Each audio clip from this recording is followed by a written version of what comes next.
Well, folks, it appears that it's mostly over.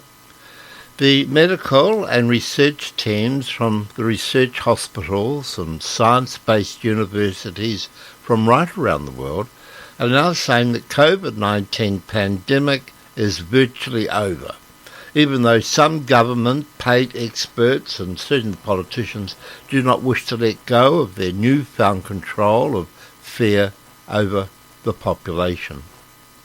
For 12 months, experts have noted that COVID shots cannot establish herd immunity to end this pandemic, as the gene transfer injections do not prevent infection or transmission. In other words, the information fed us by Bloomfield Ardern is mostly false and certainly not true. Now, all of a sudden, the narrative is rapidly changing, with these same individuals who disagree with such an idea as not science and was rubbish are now seeing beyond the nonsense pushed by the overpaid who must agree with the government lackeys.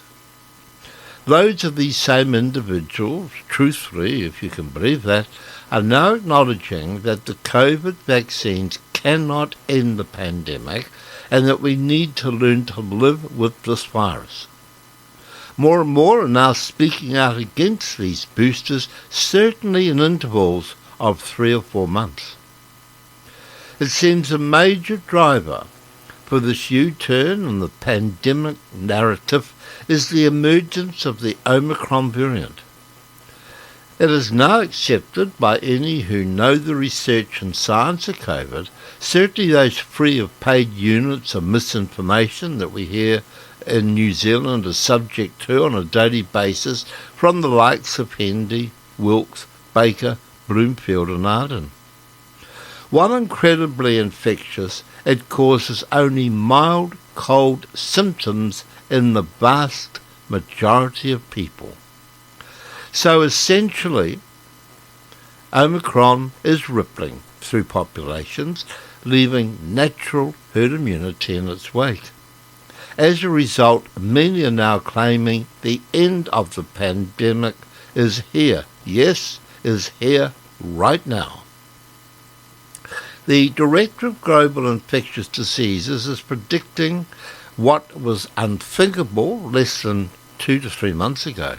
The end of the pandemic. That's Dr. Edward Ryan, made stunning and encouraging comments on the Omicron variant that gave hope for a return to normality. Among these comments, Omicron will make boosters unnecessary.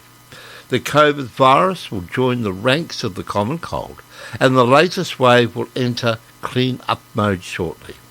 We're now fighting the last war with COVID and should be pivoting back to normal life. The summary of it seems that the majority of researchers and doctors from the front line are now making the same statements and prediction. Overall, it appears the only reason a double jab person would need a booster against Omicron is because the first 2 doses impaired their immune system such that they are now more vulnerable, even to a milder strain. Now, this downward spiral of negative immunity can only continue if people continue to take those boosters, especially mismatched ones that is now only available.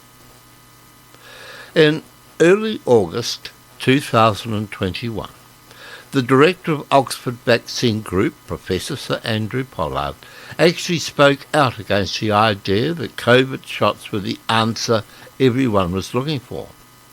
At the time, he referred to the idea that vaccine-induced herd immunity against COVID was simply mythical. But at any rate, most people are now done with COVID. The reprieve that Omicron provides could not have come at a better time. At this point, after 2 years of repetitive fear-mongering, most people have simply just had enough. It's not often you put a hold on life for this long, and the general consensus appears to be that people are ready to brave life even if the threat of COVID or Omicron remains. The determination to get on with our lives is deeply and perhaps unchangeably human. Whatever damage Omicron might wreak in the immediate future, we will most likely soon lead lives that look a lot more like they did in the autumn of 2019 than the spring of 2020. As announced by Yascha Mounk, Associate Professor, Johns Hopkins University, he said, yes, Omicron has brought an end to this pandemic. Considering how contagious, though, Omicron is, chances are you are going to get it.